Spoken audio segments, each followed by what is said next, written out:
So last few sessions, what we have been doing, we have done the play, we have done the role players, Aryan and Shivani. If in case any one of you have missed it, the recording is there. So feel free to get onto the recording. They were very entertaining sessions, and going forward, this is what we would like to do. So if any one of you would like to get interested in one of those sessions, please let me know. Today, I don't know if Aryan and Shivani, they have prepared something, maybe not. But going forward, we will see. So some of the characters they played. So today, the way it's going to go, today I'm going to introduce the principle, and then next week, we will do a role play on that. So it will be a kind of drama. You will see how we interact with devotees. And if you remember, this is what they did in the past. So let's go and let's start the session, and we shall do the Mangala Charan to start with, and then we shall resume back to our overview. Today, hopefully, we will introduce the last part of chapter 2. Maybe a bit of recap as well, because I know some of you could not make last 2 sessions. And Adi and Shyam, they were supposed to be here, but maybe they are running late. We will catch up with them. So let's do the Mangala Charan together.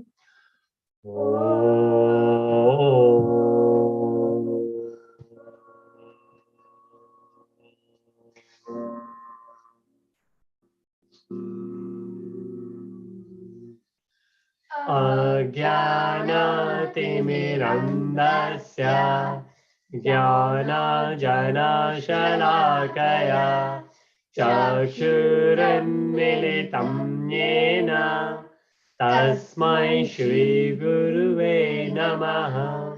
Shri Chaitanya Manobhishtam Sthapitam yena bhutale Swayam Rupa Karamayam Dadati Swapadantikam Vandeham Shri Gurun Shri Yudapada Kamalam Shri Gurun Vaishnavam Cha Shri Rupam Sagrajatam Sagana Raghunatha Vitam Tam Sajivam Advaitam Savadutam Parijana Sahitam Krishna Chaitanya Devam Shri Radha Krishna Padam Sahagana Lalita Shri Vishakhavitam Cha He Krishna Karuna Sindhu Dina Bandhu Jagatpate Gopesha Gopika Kanta Radha Kanta Namostute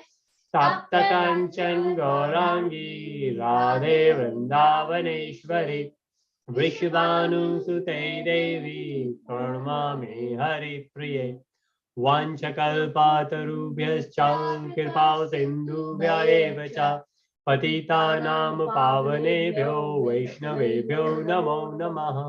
Namo Vishnupadaya Krishna Preshtaya Bhutale Shrimate Bhakti Vedanta Swami Niti Namane Namaste Saraswati Deve Gauravani Pracharine Nirvishesha Shunyavadi Paschat Deshatarine Jai Shri Krishna Chaitanya Prabhu Nityananda Shri Advaita Gadadara Shri Vasadi Gaura Bhakta Vrinda Hare Krishna Krishna Krishna Hare Hare Hare Rama Rama Rama Hare Hare. Hare Krishna. Very well. So what we have been doing, after chapter 1, we moved on to chapter 2. And as we can see, chapter 1 to 6, Karma Yoga, chapter 7 to 12, Bhakti Yoga, chapter 13 to 18, Jnana Yoga. So action, devotion, and then the knowledge. And we went through number 1, chapter 2. In chapter 2, there were many different things. The very first thing was the knowledge of the soul. And we saw this table.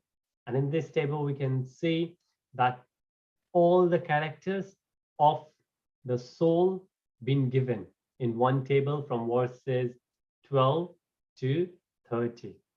And this is the beauty. That we can read Bhagavad-Gītā in our own time if you like. But when we read it, with someone, then it's much easier for us to remember because the way it's been presented.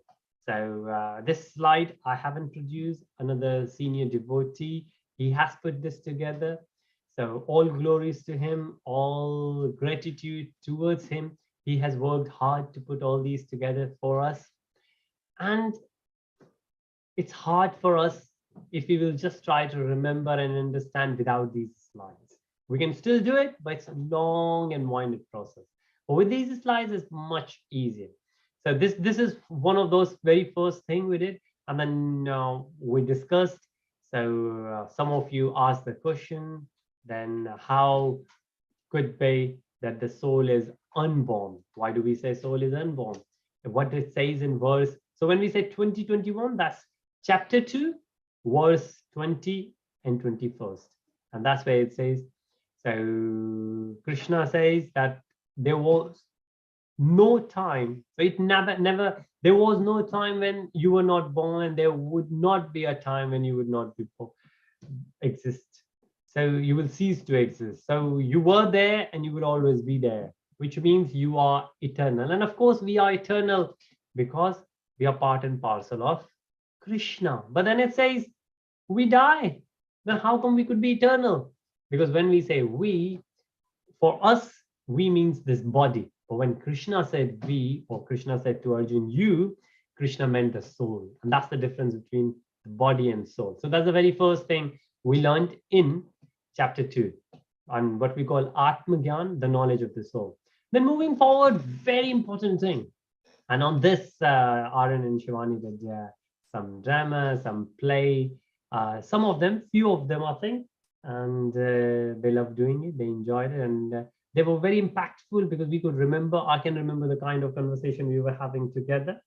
So Karma Kanda, just in brief, Karma Kanda, when we do something, but we expect something in back. That's Karma Kanda. We will do yajna in the home. Why? Because we want all the auspiciousness in the house, right? Which is good. It's not a bad thing to do. There are 3 types of karma we will see in chapter 3. Vikarma, negative, wrong, sinful activities, papa, stealing, and there are many more bad things, some small, some bad, maybe speaking lie to parents. That could be vikarma, doing bad things. But karma, when you do good things and you expect something back in, it's better than the previous one, better than if I say the way to remember is that you can understand. I'm just looking for a text. So you can say vikarma is negative, right? And then karma is positive, right? So in vikarma, you are going to get the fruits which are going to be negative because you did wrong thing will happen to you. Karma, which is karma kanda, basically, you do good things and good things will happen to you. But what we are looking for is what we call NKY, or also called karma,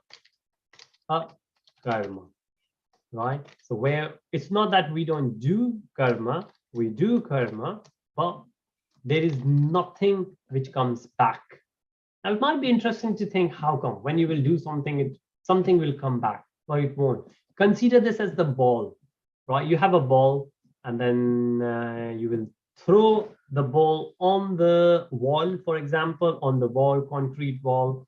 It will go there and bounce back. This is what our karma is, right? It will go there and it will bounce. Of course, you can throw the ball on maybe glass and the glass will break.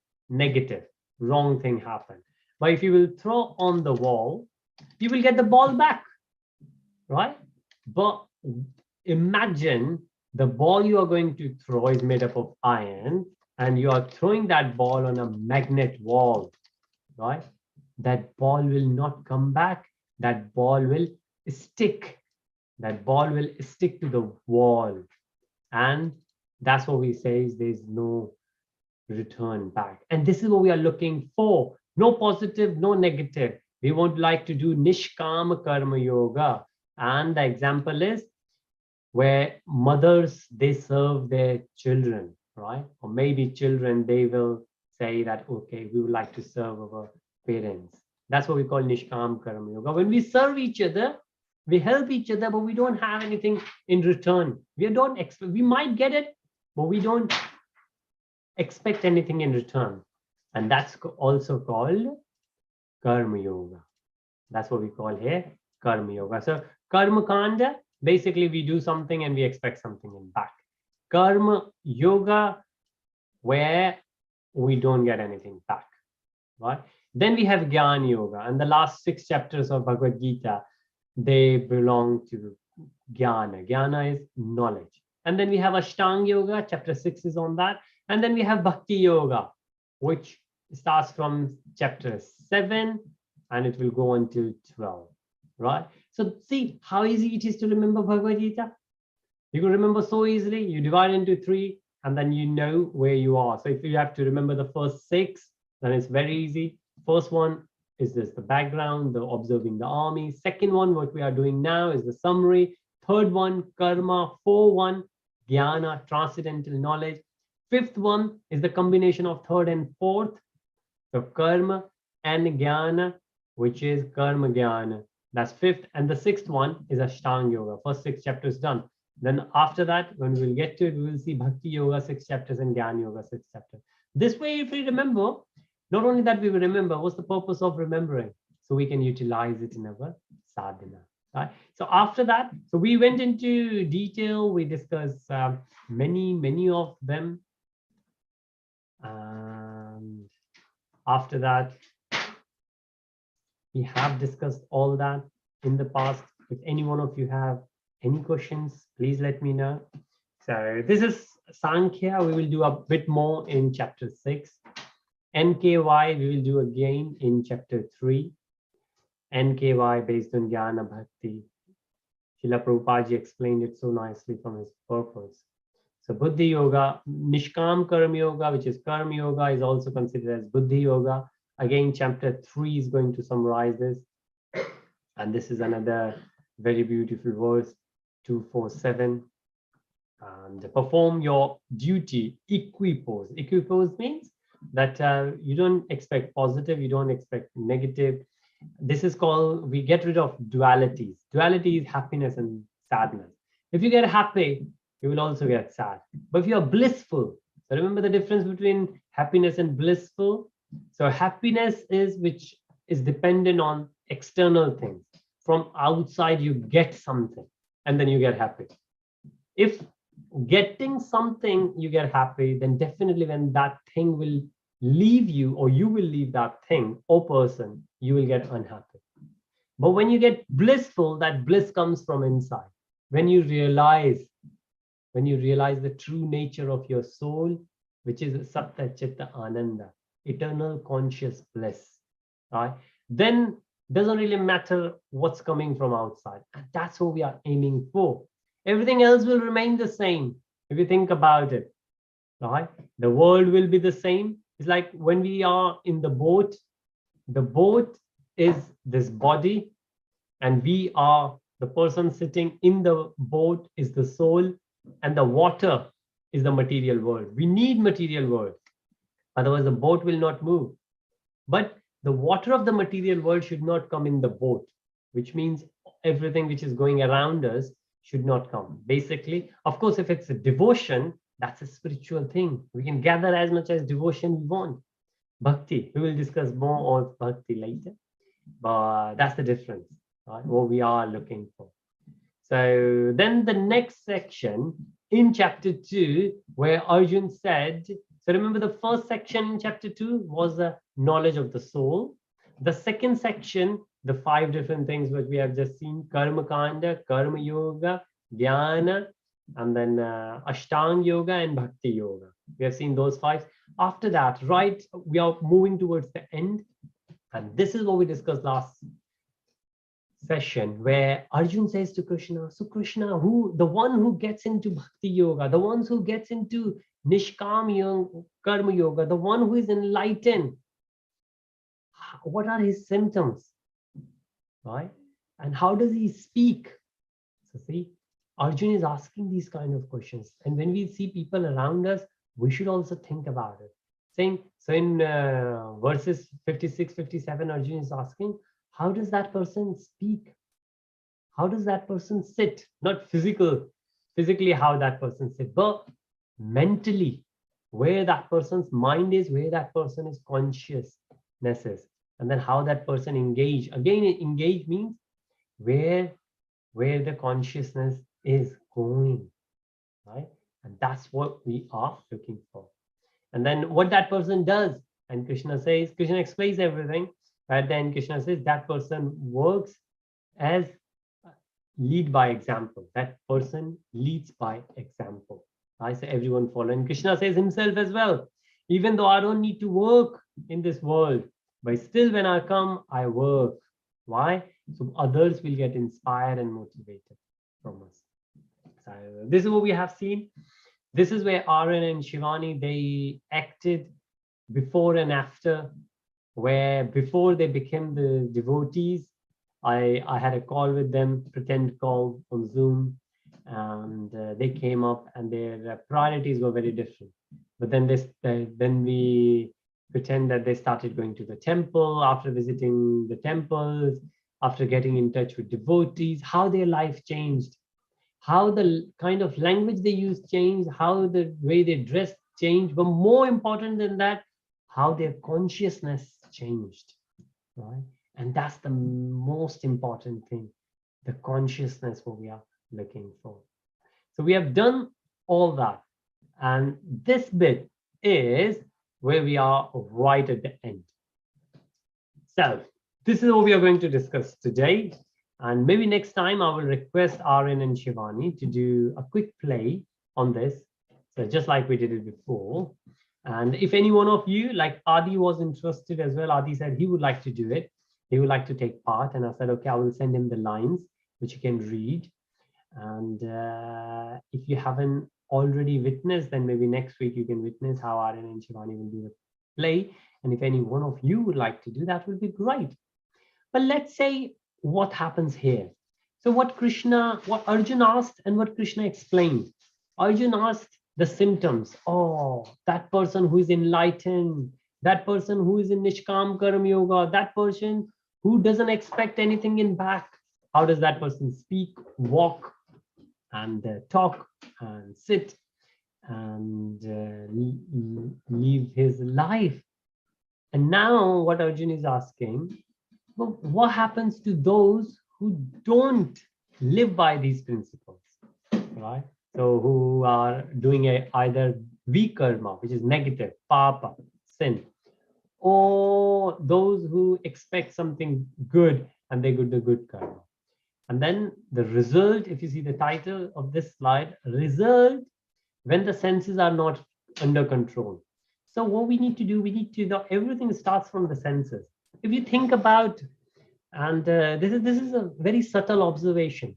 If you try, if anyone will ask you, let's say if I will ask you that, what's one thing you would like to do? Now, of course, you can tell more than one, but one thing, like the topmost thing. Now, some of you clever, smart kids will say, well, Prabhuji, I love reading books. I love reading books. I said, awesome, great. And Tanmay is not here today. Tanmay and Krish, they both are big on sports. They will say, oh, we love football, we love cricket, we are in the school teams, we love playing. If I have a day off, that's what I'm gonna do. Okay, great.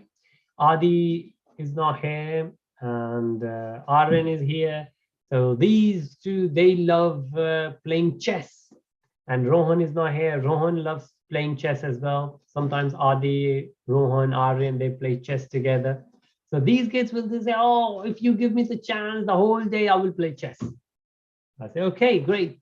So whether it's books, right, or it's sports, or it's chess, if I would say, could you play these things or could you enjoy these things? Let's say, if then I will ask, what kind of food you would like? Let's say you will play chess, play sports, and read books, but after a while you will get hungry. What would you like? And you will mention your favorite food. Okay, which music you will like? You will mention your music. What kind of clothes you would like to wear? You would like to mention the best clothes you would like. And I will say, okay, how about I will give you all that. I will give you all those things. But I will request you one thing. Do all these things without engaging your senses, right? So we all have 5 senses, and Adi is not here because Adi's sixth sense is very, well, he's very attractive to sixth sense. So he always reminds me, no, Prabhuji, they are not 5, they are 6 senses. But of course, 6 senses there, but we are mainly focused on the first senses, 5 senses, the main gross 5 senses. So I'll say, okay, enjoy anything you like, but don't look at those things. Don't smell it. Don't hear it. And don't taste it. Don't touch. No touch. So these are 5 senses, right? So from ears we hear or listen. From nose we smell. From tongue we taste. From eyes we witness, we watch. And then from skin we touch. These are the 5 senses we have. Could we do, is there any experience in our life which we can enjoy if these 5 senses are not there? Anyone would like to answer? Shivani, what do you think? Anything, any experience you have, anything you could do without those 5 senses? I'm not sure, Prabhuji, but can you sleep without any of your senses? Or you can sleep, but when you sleep, then your skin is like your body, you're resting.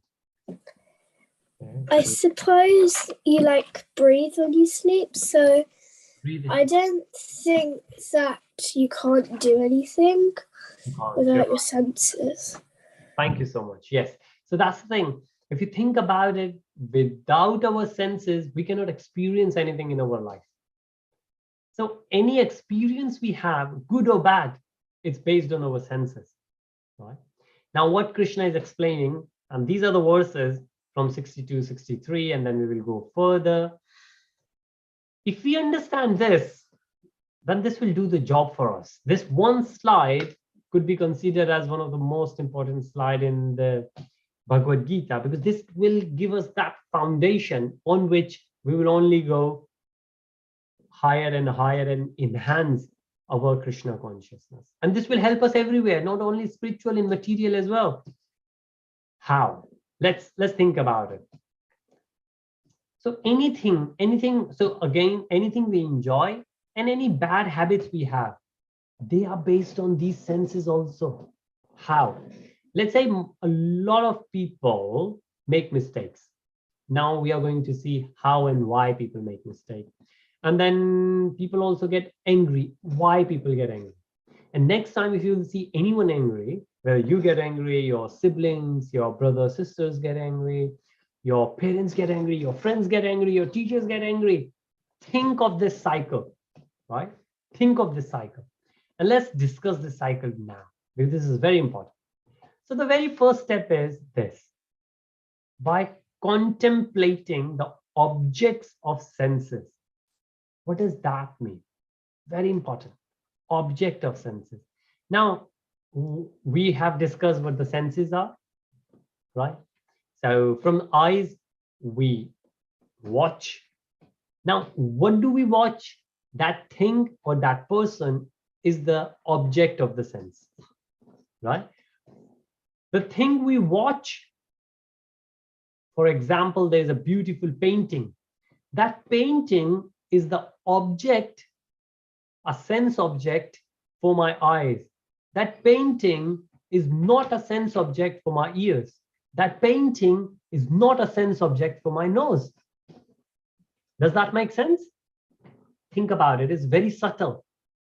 We say sense objects. So a beautiful painting is a sense object, is an object for my sense, but which particular sense? For my eyes. Similarly, a food which is cooked by my mom in the kitchen, could be by dad as well, and I cannot see, but I can smell it. right? It happens. Oh, mom, you have cooked that so nice. And well, fortunately enough, today is Mother's Day in UK. I don't know whether, I think in America and India, we celebrate on different days. But in UK, I think today is the day. But let's say we say, oh, mom, you're the best mom in the world. You haven't even seen it. So that dish, let's say whether it's a pasta, pizza, or whatever dish it is, you have just smelled. Now that dish is the sense object, is the object for your sense, so called sense object for your nose, not for your ears, not for your eyes, right? And when you will eat, it will be the sense object for your tongue. So that's why it says by contemplating. Now, what is contemplating? Contemplating is thinking. Object for your it's also a sense object for your eyes because you can see the pizza or whatever it is. Very nice, Devesh. Yes, that's right. It could also be. So the example I gave where you can't see because it was in the kitchen and you were sitting in the lounge, living room. But you're right. When it will come right at the front of you, at that time, not only that pizza is the sense object for your nose, it's a sense object for your eyes also, right? And then when you will eat it, then you are smelling, you're looking at it, and it's for the tongue as well. So all three got it. So you're right. First, the nose, second, the nose and eyes, the third, eyes, nose, and the tongue. You're so nice. And of course, when you will touch it, your skin will also get into it. Great. Thank you so much. Now, we are saying this is still a very further advanced level.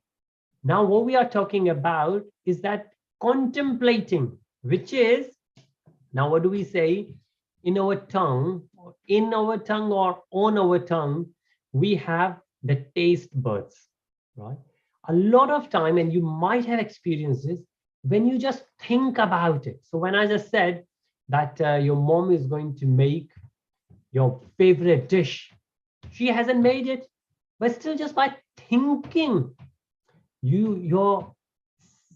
the glands, oh, they will start watering.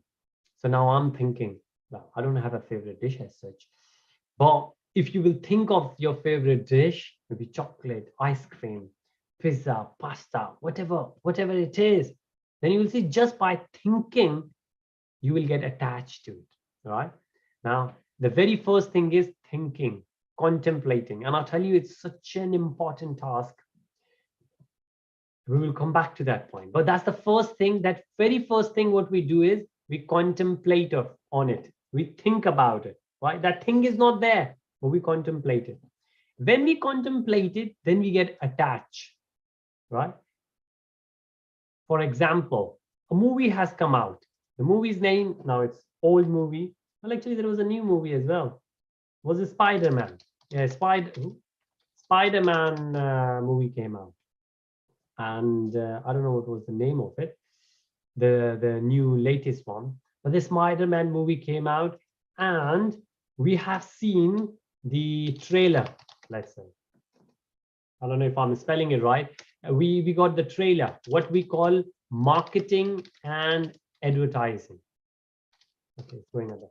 Marketing and advertisement is happening. We see it, we see the poster, and maybe we see the trailers when we go on YouTube, if you watch Netflix, or what else is available. When you watch on those things, it will come. If you're watching any other movie, you got it, you saw it, you just saw the trailer, right? And now it's there in your mind. So there was a time when Frozen, is it called Frozen? Frozen 2, was it? That movie came out, and all the girls especially, oh, it's a nice movie, anyone could watch. I also watched that thing at the end. But Frozen 2, mainly girls, they wanted to go and watch it, right? Now why? Because they remember the previous experience of Frozen 1, and now they're contemplating on the future, what's going to happen. Oh, it's going to be nice. Same thing, Spider-Man. Oh, marketing and advertisement happened. Oh, I really want it because I've seen the trailer, right? Now, most of the time in our life, we see we will see later, and you can discuss this with your parents. We have a house, which is a beautiful house, very nice, comfortable house, but we will see a bigger house advertised, and we will think about it. We already have a car. Krishna has given us enough money to give a very nice car, but we will see the faster and a new model car. We already have the clothes, but we will see much more stylish clothes, right? And we have just seen the marketing and advertisement of it, and we will start contemplating, wow, that's looking nice. Ooh, how that dress is going to look on me, right? Oh, that jacket is nice. What if I will go in that jacket to watch Spider-Man 6, 7, or whichever one it is, right? That jacket is not there. That house might be there somewhere. A lot of time, the new houses which are coming, we have not, the house doesn't even exist yet. The car is not even manufactured yet, but we have seen the design, and we got attached. We don't need it, because by Krishna's mercy, we already have a house. We already have these things, but we got attached to those things we have seen in marketing and advertisement. We don't really need it. There was a survey done. I think they said more than 85% of things we see in advertisement and marketing, we don't need it. We don't really need it. And rest of the 15%, if you think about, they are the ones we need it, but we are already having it. For example, you will see a new food item. Or food, we need it, but we don't really need that food item. We already have other food items, right? So this is what marketing and advertisement guy, they will just put the shiny labels on things, and then we will think about them, and we will contemplate on them, we will get attached to them, and we go, I want it. Until unless we will go and watch Frozen 2, Spider-Man, or any other more movie coming, we'll say, you can't have your mind to rest. You got to go and watch it, right? Because of the attachment. This attachment happens. Now, could you think of anything in your life you got attached, but you have not heard about it, you have not seen it? Again, is there anything in the life we can get attached without looking at it, without knowing about it?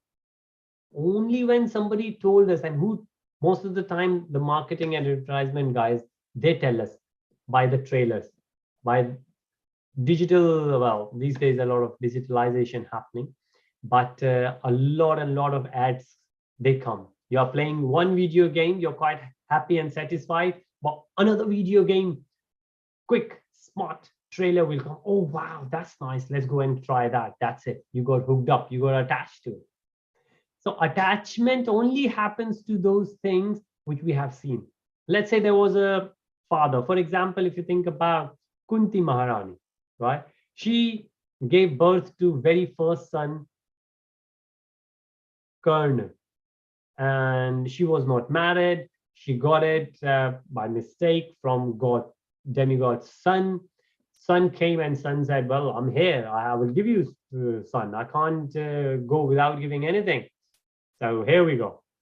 And she had a little baby in her arms. She was not married. She was afraid. What did she do? She said, okay, get rid of that child, which was, of course, she repented on. But she was very, very, very young. She didn't know what she was doing. But then she thought that that boy is gone. And she was not attached, because she was not contemplating on him. It was gone. Similarly, let's say in the hospital, mother has given birth, and this is a real example. A mother gave birth to a child, right? And sometimes what happens, because there are many children there, the child got swapped. So two kids got swapped, two babies. So this lady got somebody else's child, and obviously somebody else got this lady's child, and they didn't know. and they have taken their children away. And many years back, like 14, 15 years back, the child developed some kind of disease. So they had to go back, and then they had to get a blood test. And then when they did the blood test, they said, how come this baby could belong to this pair of mother and father? Because the blood test doesn't match. So the way blood test matches, blood test, they are the combinations of what we call fermentation and combinations of father and mother's blood test. It can't be, so if I'm A positive, well, I won't get it. If it depends what your mom and what your dad is, and you can make different combinations. So the child got to be one of those, but that child was not. And then they started thinking, what happened there? What happened? Then obviously they trace back, and there is a small documentary available on it. They trace back and they found out, oh, the mistake happened. And they figured out who was which family got their baby, who is a teenager now. Then what happened? Then these two families meet, and then they realize the real mother and father, real children, but they were not attached with their real child. They were only attached to the child who has been with them for the last 14, 15 years. Why? Because they were spending all their senses were engaged with that child, not on the real child. They were not attached to the real child. Because now take another example, and this is also a real example. A child was born, and sometime it happens by mistake.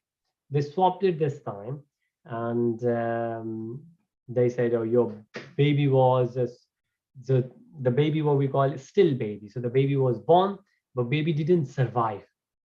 Right? Baby didn't survive. And they obviously, the mother, father, and the whole family was sad.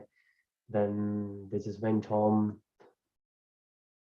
After a few months, they realized that their baby was okay, but the nurse didn't have a child. So nurse took that baby, and in the records, she just said that their baby was still baby. Now they had the child, but the child was not with them. And that's the reason they were not attached to that child. That was a real child. So a lot of times, if you will see, if you ask these kind of questions from your parents, you say, so why do you love me? Why do you love me? Of course, I hope your parents love you, right?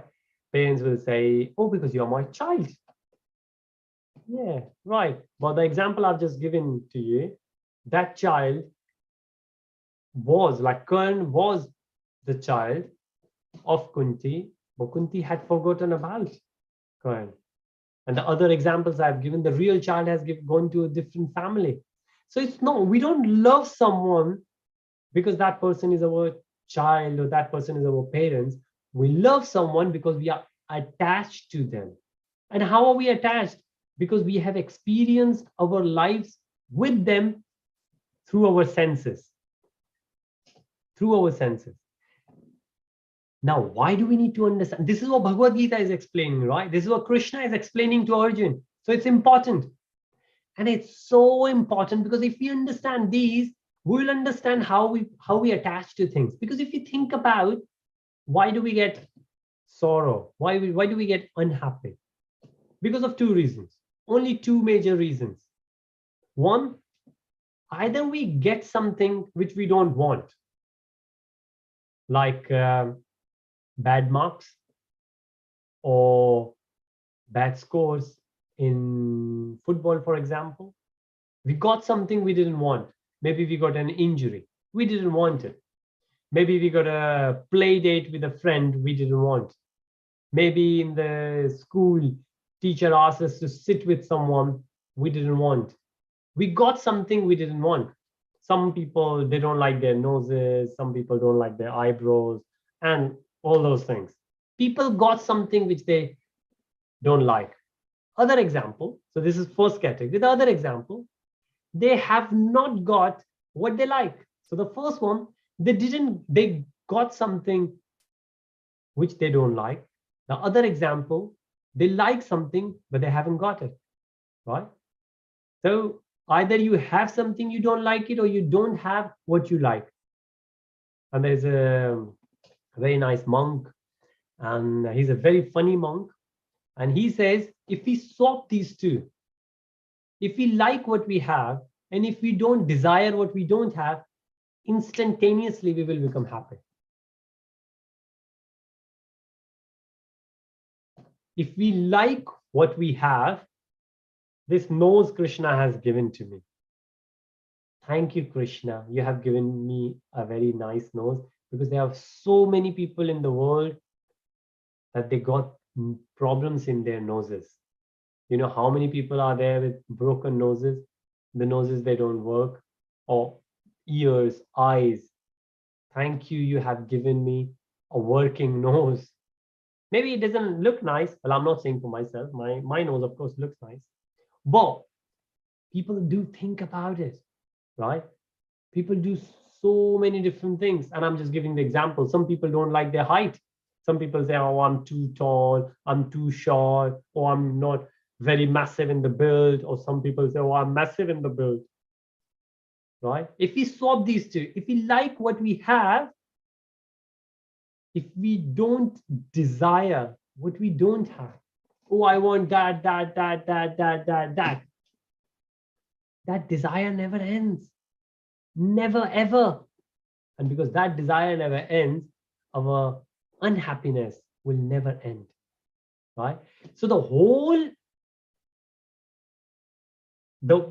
this is a vicious circle, and if we will carry on with this circle, the whole vicious circle is on a foundation, and that foundation is desire.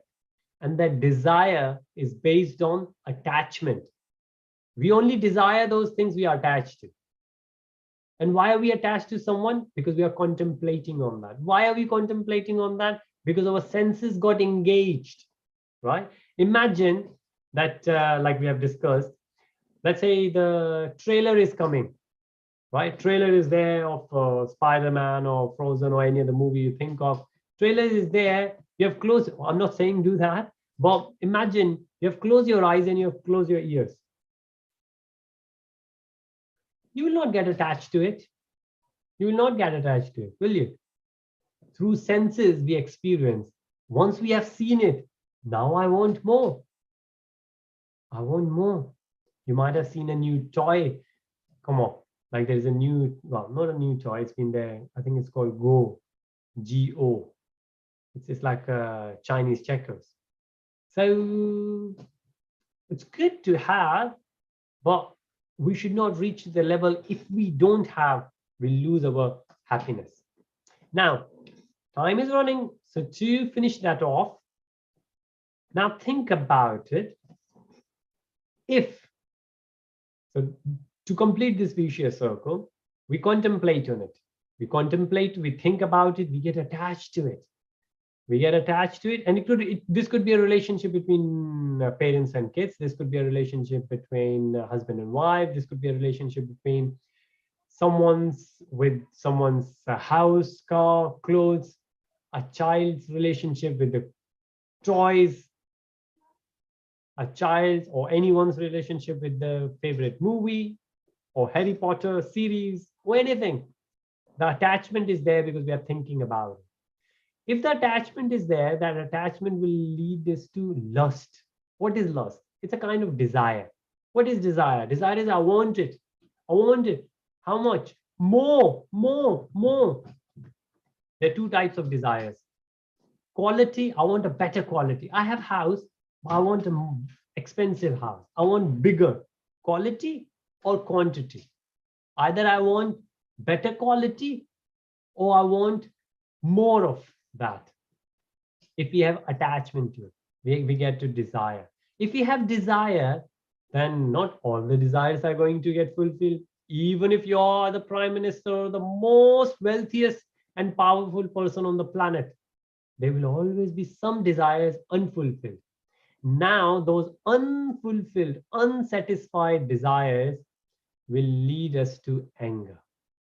Next time, anyone either you yourself or anyone around you get angry, think, was there any desire which did not get satisfied? And that's the reason. And why that desire was there? Because there was an attachment. Why that attachment was there? Because that person was thinking about something. Krishna has explained that to Arjun. Right? Now, what happens when somebody gets angry? The person get illusion, person get delusion. For example, cricket match, football match. You know, people, they get so angry, so deluded, they break their own houses or the devices in their houses. Somebody broke the window because got so angry. And I don't know how many TVs in the world gets broken whenever we have the world matches. Why? And of course, after that, they think, why did I do it? Why did I do it? But when they were angry, they just got deluded.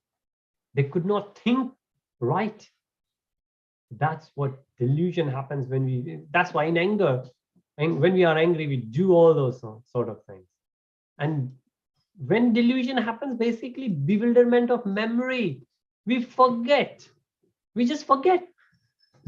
Sometimes if parents get so angry, they forget that this child is going to get hurt and they start beating the children so badly. Husband and wives, they start fighting. And I remember somebody was killed just for like penny, right? Of course, the value of penny is less, but the ego was much bigger because one person insulted other person. Because the person got angry, got deluded, bewilderment of memory, like memory loss happened. They forget everything whenever we get angry. And then what happened when we forget everything? Loss of intelligence. Of course, our intelligence, wisdom, we could not. Usually, most of the time when we are angry, we are so deluded, we forget everything and we can't think right. We don't remember what we are supposed to do. What's the right thing to do? And then one falls down into gross material existence. We do something wrong. It could be as small as breaking your own house, breaking your own window, breaking your own TV or mobile phone, or it could be as bad as killing someone or beating someone very bad. Hare Krishna. If anyone has any question on these, I'm going to stop sharing now. Ooh, good timing. Right, so I will go back and share this slide back again. But if anyone has any questions or anything we have shared so far, please let me know. Okay, I hope that's good. Everything is clean. So think about it. Think about this vicious circle. If you understand that, and there is a word called self-realization, right? Self or introspection. When we get angry, we usually point fingers towards others. Oh, he's bad, she's bad, it's his mistake, her mistake. Think how you can improve. Hare Krishna, Krishna Chaitanya. Thank you. Usually Adi does all that, but I'm glad you're also here. So observe these things. Observe these things. Observe this cycle. Observe this behavior, this attitude. If we can change this, if we can control that, our senses will not go away. It says, result is when the senses are not under control, what's the result? Result is that we are going to do bad things because of the loss of intelligence, because our memory is lost, because we are deluded, because we got angry, because we had unfulfilled desires, and the desires were there because of the attachment. Everything happened because our senses. Now remember, sense objects are going to be there. Like the boat is there in the water, water around us is going to be there.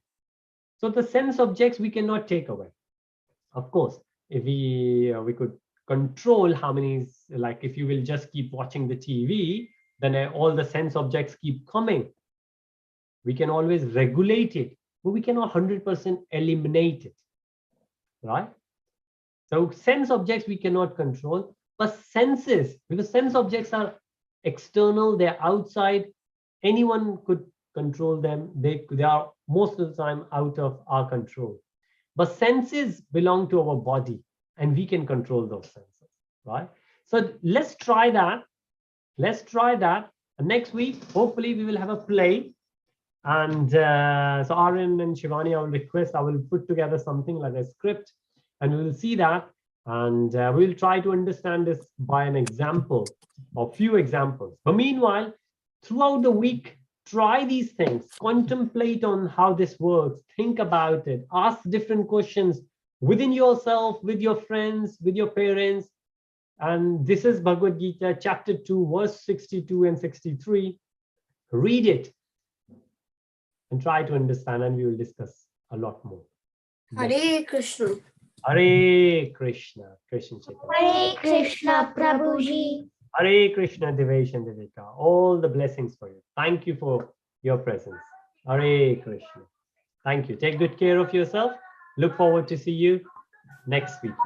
Thank you for teaching us. Hare Krishna. Hare Krishna. Hare Krishna, Shivani. Hare